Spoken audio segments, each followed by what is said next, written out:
ahead and get started, if that's okay. So our sort of dialectical kind of panel here, unscripted and relatively unplanned, so we'll see how it goes. We do have some great audience participation stuff. We're all going to be up here. I'm kidding about this.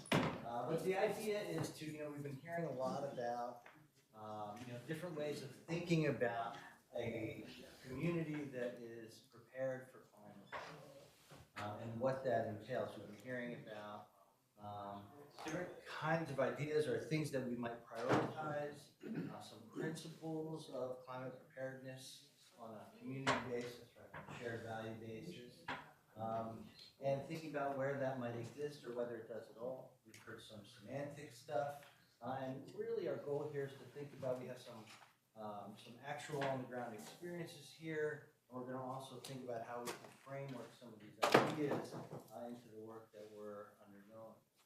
My name is Hirokawa. I am a professor of law at Albany Law School. My areas are sort of philosophy and law, racial justice, but primarily environment, local government, climate change. So these are my areas of writing and thinking. Hi, folks. My name is Kelly St. John, and I am representing the city of Buffalo, New York today. So it's been fun to hear some folks talking about Buffalo, New York. Hopefully I'll be able to give you some context and some on-the-ground experience from Buffalo. But I work in the Mayor's Office of Strategic Planning at the city. I'm the Climate Action Manager, and I lead an Office of Climate Adaptation, which is one person right now. Growing. Working on it. I'm Kroner. I'm the director of Cincinnati's Office of Environment and Sustainability. We are focused on the climate crisis, how it impacts city government operations, how it impacts quality of life for the people in Cincinnati and our economy, and then what we will do about it. So you might imagine, as we anticipate opportunities and challenges ahead, climate migration is an important consideration, and appreciate a lot of the forethought that people in this room are giving the topic. But I would confess that I'm sort of a get the idea what we're going to do kind of guy, and that's what we'll talk about. All right, well, to get us started, especially since we have on-the-ground experience, one question we might talk about is, to what extent do you have a vision for what climate preparedness means that you're finding difficulty getting implemented because of the way your city's structured? That's a good question. Nobody's prepared for these questions. By design. No, but it's a great question to start with. Buffalo is but I think Buffalo is a unique case study in resilience in when you contextualize the city in our history and like who we are, who we've been, and who we are now or who we want to be. And thinking about how our government structure plays a role in that. We're not really so different from many of our industrial legacy city counterparts, our Great Lakes community counterparts, in that we experienced massive shocks to our economic structure. We went through significant population decline from which we never rebounded. And we've had a great deal of revitalization, and you may have heard, talk about Buffalo's renaissance over the last decade and a half, 20 years or so, really in finding success in aligning local and state values and then putting projects and financing behind those projects to realize those values.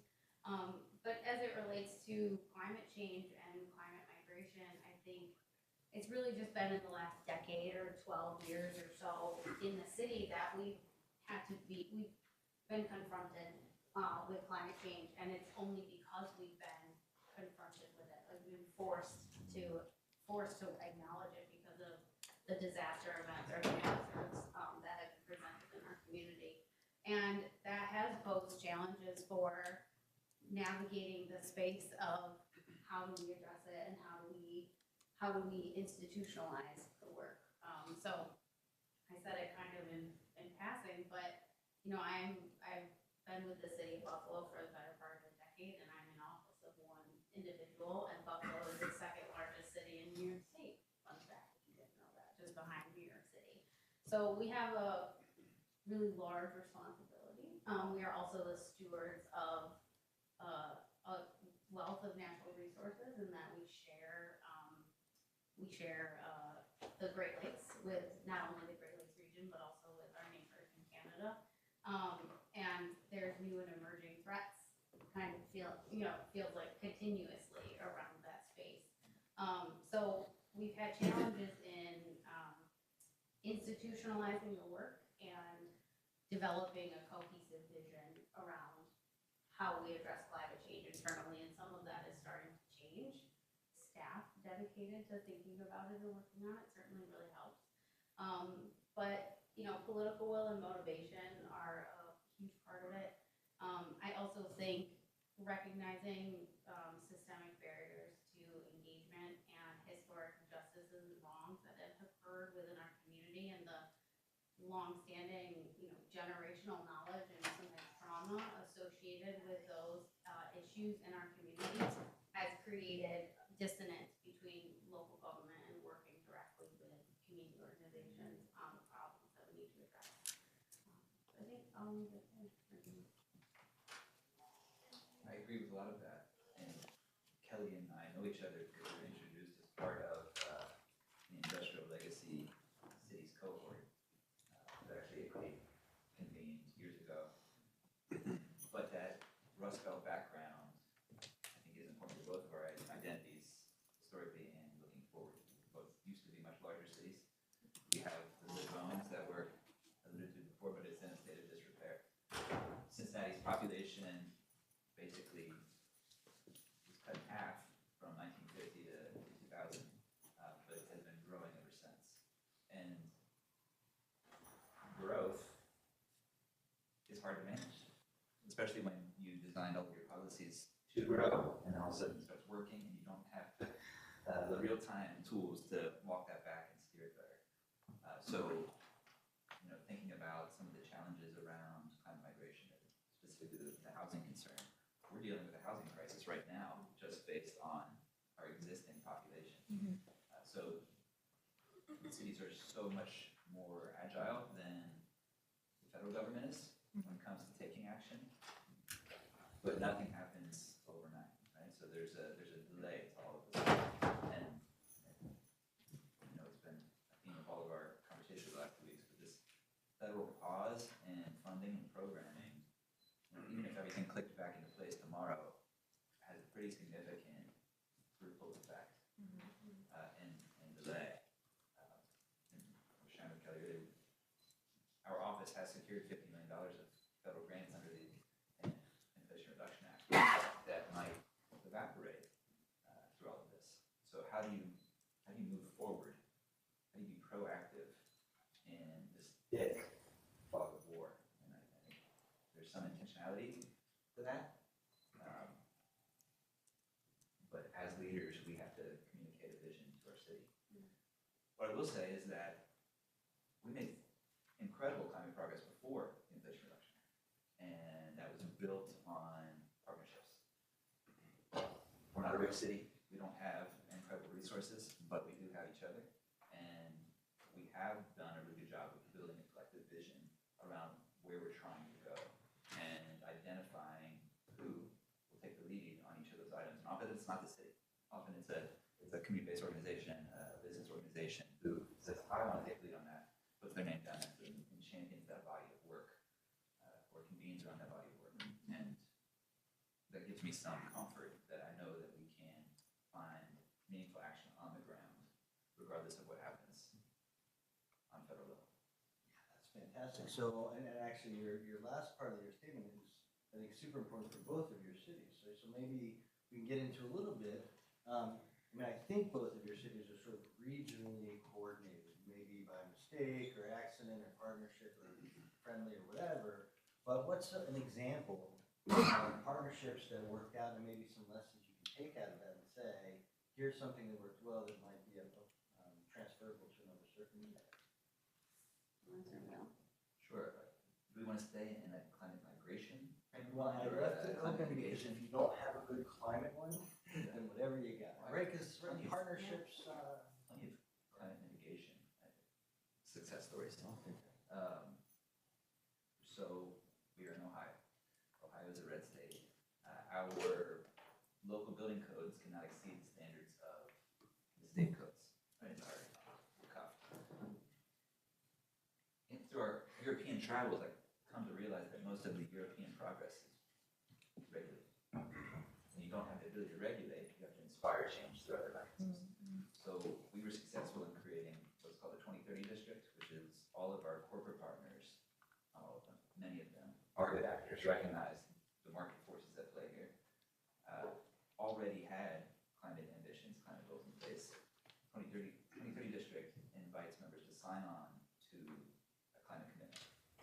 They will achieve 50% carbon reductions by 2030, 50% reduction in vehicle emissions, and 50% water consumption reductions. We had Procter & Gamble, Fifth Third, Kroner, universities all sign on. 25 million square feet of real estate. Self-actors, self-initiated, able to share what is working, able to create narrative around the progress, even in the absence of any regulation. So one small example. You guys remember when Amazon put out their HQ2 request? So they wanted to place a second headquarters, and virtually every city in America put forward a proposal to land them. For better or worse, probably for better, we did not. And we weren't even shortlisted. The feedback was, you don't have the tech skills, and you don't have the transit system to support this influx of workers. And our business community heard that, as well as our bus riders. We really took that as an opportunity to say, we have one of the most underperforming bus systems in the country. Unlikely partners came together, and we passed a sales tax to support a regional transit system that now services the county as opposed to just the city. And we have one of the fastest increases in public transit ridership since 2020 in the country. So different examples, but not done through authority, right? Done through collaboration. Well, more than that, some of those have extraterritorial reach, right? You're acting beyond the boundary. And I mean, this is always a question of authority and constitutionality when local governments say, try to regulate or act in some way that looks regulatory, but we also know, right, that our interests inside the city are not limited to city boundaries, which is why we have to rethink what boundaries mean. How about Buffalo? Yeah, well, I think what's interesting thinking about Buffalo is we've always, because of what we've experienced with our population decline and our economy, we've kind of been stuck in this mode of operating out of a sense of urgency. And when you're operating with urgency or from a place of scarcity, anything can become attractive really quickly. And so I from a partnership perspective, we've been able to leverage that to work in our favor. So what immediately comes to mind for me is there's an incredible and robust network of food system work that happens in the city of Buffalo and our region, Erie County, Western New York, and that has essentially nothing to do with the city of Buffalo. But our residents, our economic sector that now exists around urban ag that wasn't there 20 years ago are huge benefits. And the city, through our partnerships with emergency aid organizations or, resource aid organizations, have been able to leverage that network of urban farms. We have multiple mobile markets that exist in the city of Buffalo. You could certainly look at that from the perspective of, what space is that mobile market? What niche is that mobile market filling that we could maybe make more permanent? But our food system work certainly comes to mind, and a lot of that was really led by a handful of independent organizations that worked with researchers to figure out why it's needed, how it can work, and then cultivating between our city and our county government, creating space for a food policy council and the creation of a food policy council that's institutionalized as part of county government now. So that's really one that comes to mind. Yeah, I think I reflect a lot the urgency of the climate crisis and how it's really been just recently that Buffalo, I think for most folks that live in Buffalo, have really felt it hit home. It's not just on their phone screens anymore. And we need to, we're looking for opportunities, and we've got to cultivate and develop partnerships that will lead to opportunities that give us that allow us to not be reactive, but start being proactive. And I think a lot of the climate and migration conversation comes in for us. So, right, so where we're starting here, just to sum up where we are, sort of thinking about challenges and limitations in local governments and opportunities. Sometimes they are in the same space, sometimes they feed off one another or balance each other out, but we could do this obviously for weeks without taking a break and sort of thinking through how local governments work. But turning now maybe to something a little more specific about whether we call it a climate haven or climate prepared community or whatever the case may be, one of the things we've been hearing a lot about over the last couple of years is, you know, I don't want to be responsible for something that happened in the past. Let's forget it and move on to the future, right? And we talk a lot about whether climate preparedness is only future looking or past and future looking or past and present future, right? The relevance of where do we start, right? Thinking about here's the values we're going to protect and preserve or whatever, enhance some such. How do we think about what the best way to consider our history and our future as we prepare for climate future? I think, can you give me a statement?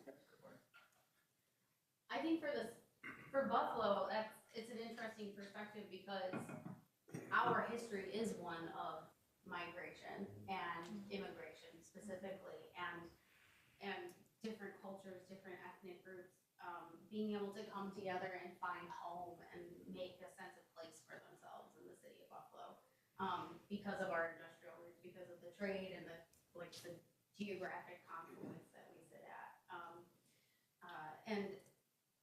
So for us, kind of contextualizing the work around climate change and the idea of climate migration, I think is part of why when that preliminary research was coming out in 2017 from Harvard with Jesse Keenan, the idea of being a climate refuge city seemed really attractive. We were like, well, this is something we kind of already know, and we have done successfully, and we found new ways to make it work. But when you're operating under the umbrella of a crisis, which climate change is, and I'm very proud to be able to say that like our council in the city of Buffalo passed a climate emergency resolution, like just acknowledging the climate crisis and setting some steps forward for how they want the city of Buffalo to respond.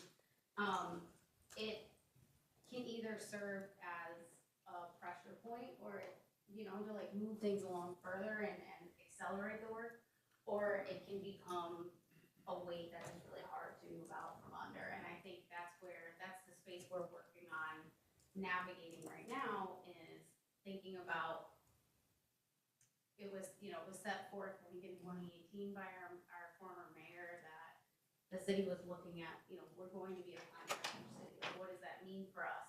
But it was really a moonshot. There wasn't anything tangible put to that. And so the pieces are just starting to fall into place for what that looks like.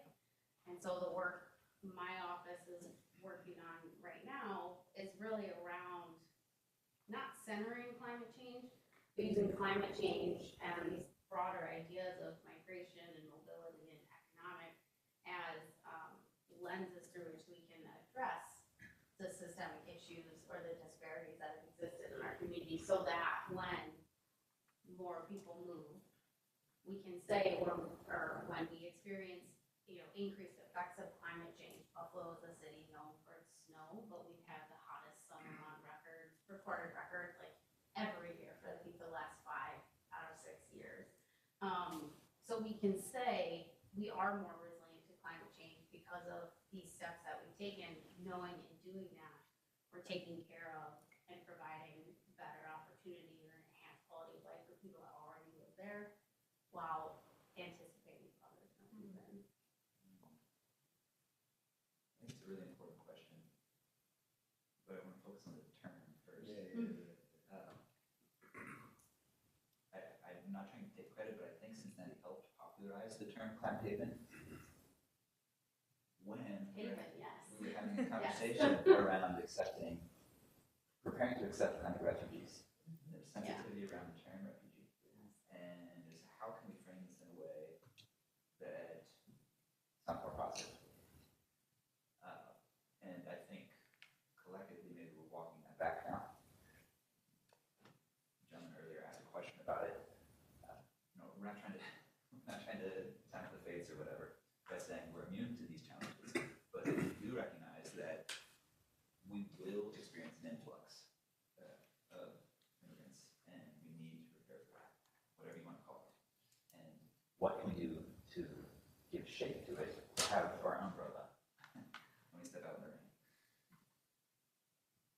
And so, yes, it's semantics, but there's some importance to the way we talk about it, and in many ways, the climate crisis language and the strategy cities are implementing are a little bit formulaic now, in that we know what we have to do. It's just a matter of getting them done. And that is, I think back to Al Gore talking about global warming. That's not really what we focus on anymore. The language has evolved, but it took the Al Gores to socialize the concept before cities could really start to embrace the idea and begin to plan around it. So I think we're in the very early stages of this conversation. Finding the vocabulary, finding the formulaic solutions. I think that's an important piece of our story. Getting back to the other part of your question about history and how we got here, was having a conversation. I'm gonna walk over here. It's difficult for us to talk about future immigrants because we have people in our city right now experiencing these challenges. And it's hard to talk about creating housing for the people of the future when we don't have the housing for the people today. That's food access, transit access, energy poverty. There are so many real world challenges we need to address today. And I think that we have to be delicate and we have to be tactful in how we frame solutions that do both. So we have deep poverty in our Black community in Cincinnati. About 45% of our residents are Black. About a third of those residents live in poverty. That's been a pretty intractable challenge. And I think for the expression, today's problems are the result of yesterday's solutions. We're talking about creating tomorrow's solutions. So how can we fix these challenges in one go? And an example I'll elevate is how we are rethinking our zoning policy. I think there's sort of a growing body of research here that single-family zoning has driven inequity in urban economics, and that walking that back, allowing for density, has multiple benefits, including easing limitations on developing, building housing. Sorry, talk about our bus levy. So this May, we passed what we call Connected Communities, which is a package of policies that now create corridors of density along the transit corridors. So eliminating density restrictions, eliminating parking requirements. We found out we have 8 parking spots for every car in Cincinnati. Making it easier to build, encouraging development along these routes, which also then improves transit access and cross-ridership, right? So things that unlock solutions for today, but also set the stage for larger scale housing development in the future.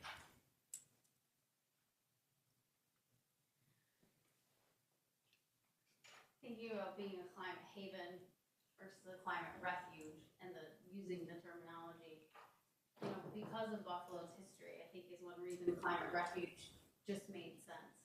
We have been a refuge before for so many. Between the 2020 and the 2000 and the 2020 and 2010, I guess in there as well. Like the census, the decennial census. 2020 was the first year we saw growth in our population, and it happened pretty much across all classes, across all races. But the largest degree of increase was a double-digit increase in our non-native English-speaking and foreign-born population. When we look at the economics of our city and when we see the most small business growth and development, it's within our immigrant and refugee populations in the city. So we know the value of our immigrant and refugee populations. So I think the semantics of climate refuge made sense, but the idea of being a haven feels a bit more encompassing, because there is still the association between refuge and refugee, and not everybody is a refugee, not everybody's an immigrant. And it's interesting hearing you talk about your zoning code. The city of Buffalo, we were heralded across the United States for the upgrade that we did to our zoning code in 2017. And we moved to a form-based code. We eliminated parking minimums, but we are still very much a development-focused city. Again, going back to the idea of like the scarcity mindset of like we need to support, we need to encourage, do whatever we can. And what we're seeing now is a great deal of tension between existing communities that have a lot of space. So those communities that were most impacted by urban renewal and having to take set up guardrails for ourselves after the adoption of that new zoning code to ensure that there's not land speculation or there's not developers coming in and buying land out from under communities.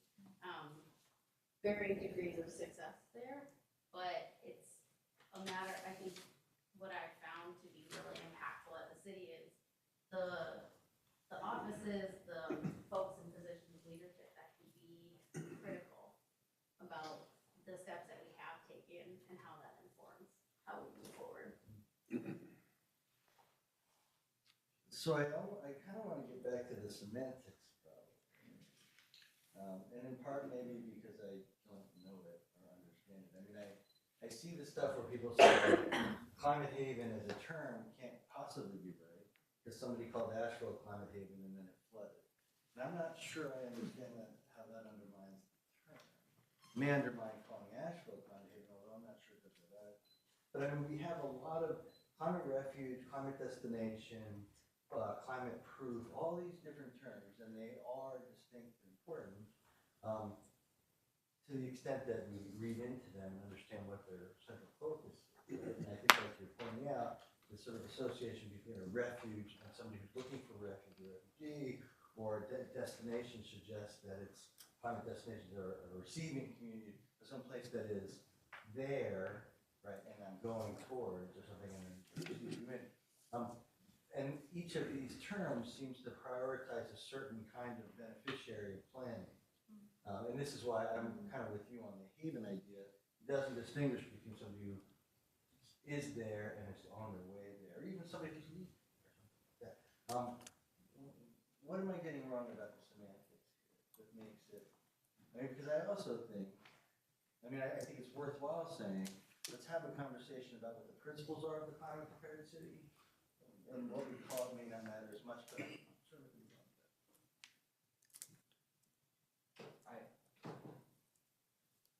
I don't really care that much. We're done. Yes, Yeah. what we can do. Yeah. But I feel like, the gentleman asked a good question, but you need a sharpened question. And it doesn't change the steps we need to take in order to prepare. So what are those steps maybe then? If you could, what are we gonna do? What are we gonna do? And David talked through a framework for different categories of cities. There are other frameworks also. I don't know where we ultimately land, but that's not what's really important to me. And working in climate change, for anybody who does, I think you find that you have to use different language for different audiences, right? So I think that is part of the space we're navigating now with the language we use around this. But still. Well, what are some principles?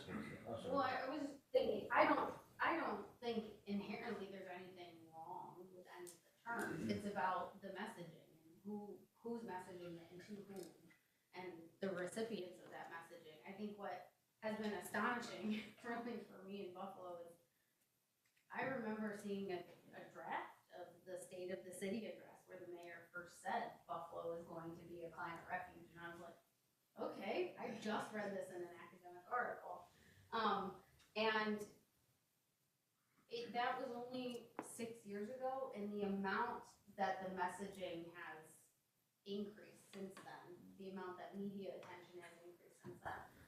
No joke, I have an entire folder in my Outlook inbox that's just climate migration press inquiries because they're nonstop. And I was sharing a little bit with Megan earlier. You know, the mayor used that statement. There was, Keenan's article circulated around different channels within City Hall in Buffalo, but it was our economic development and like talent attraction and retention agency for the Buffalo Niagara region that did the marketing campaign around Buffalo as a climate refuge. And it was for all of the reasons that we heard, particularly Hannah highlighted in her talk earlier. It's the housing, the natural resources, the abundant, cheap power that we have with Niagara Falls, which by the way is hydroelectric power that the city of Buffalo residents don't get, which most people are interested to learn. So I think it's really around messaging to who, by whom, but I think I'm on the same page as Ollie, where it's like, yeah, but how do we get this done? So we are just on at the commencement stages of our first ever community-wide climate planning process. We don't have a community climate action plan. We don't have a strategy. Our community planning for a decade at least was housed within our urban renewal agency. That's how we did community planning, and it's only recently that has migrated back to within the mayor's office of strategic planning, and we are less on. We kind of share the economic development responsibility. Does Erie County have a climate action plan that includes Buffalo too? It does, yeah. Which is interesting, right? So, you have to look across scales and across sectors, but with thinking, about the city of Buffalo, specifically and engaging in climate planning really for the first time with the community, I go back to that idea of climate's our lens that we use to address the systemic issues, and the disparities that have plagued our community for so long. And so, with the attraction that's happened in the economic development space, just as an example, we've been redeveloping our brownfields into workforce development corridors. So we have a great success story around the Northland Corridor, and this, real deep issues of legacy pollution on this old manufacturing site, this whole stretch of manufacturing sites has now become the first workforce development facility in the city of Buffalo that's specifically focused on trades and green trades. And it's situated within one of the most impoverished communities in Buffalo. It's a historically community, majority renter community, and because the land is held by a public benefits corporation of the city of Buffalo, we were able to attach terms to the leases of the organizations, the entities that are operating on that space, that have built out offices or training centers on that space.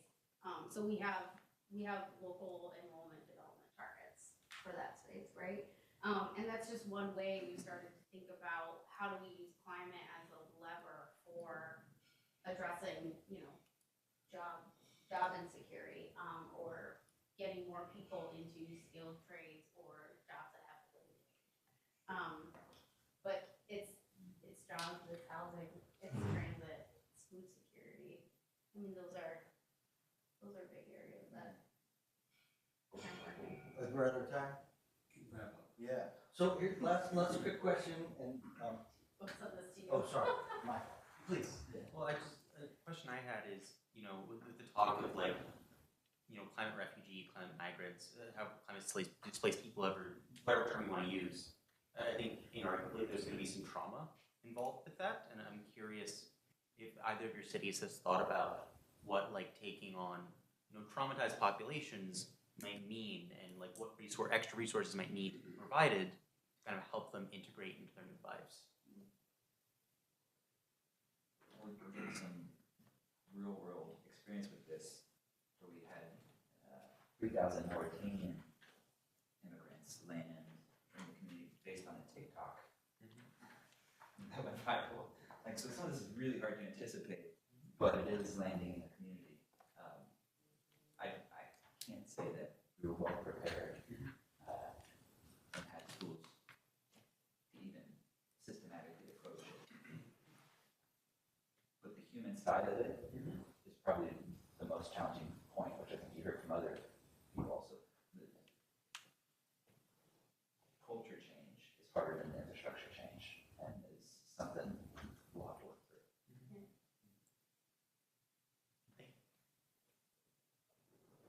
Ollie, I was really interested in your comment about growth being hard to manage, and that when you have all these policies in place to grow, they're hard to walk back. Could you talk a little bit more about what that challenge has been and how you're addressing it? Well, I think it's manifested in that, like Buffalo, we were hungry for growth, and we developed many property development tax incentives. And it was very slow uptake, and then there was rapid uptake. And then we began to map where those incentives were embraced. You see accumulation of wealth in the wealthy communities. Right? The tax abatements are landing in places where they aren't really needed. So then we have to have a conversation about recalibrating that. But like all bureaucracies, it takes time to move through, okay, how do we approach this? Is this approach legal? Building community engagement, and then ultimately passing policy that changes and implementing. So we are being sued right now based on that tax incentive, which everybody loves. And then when the pace picked up, they did. As we rounded the bend very suddenly, there was a new reality that we're still adjusting to. So I think we're past our time, and Ira has asked us to wrap it up. So thank you all for attending.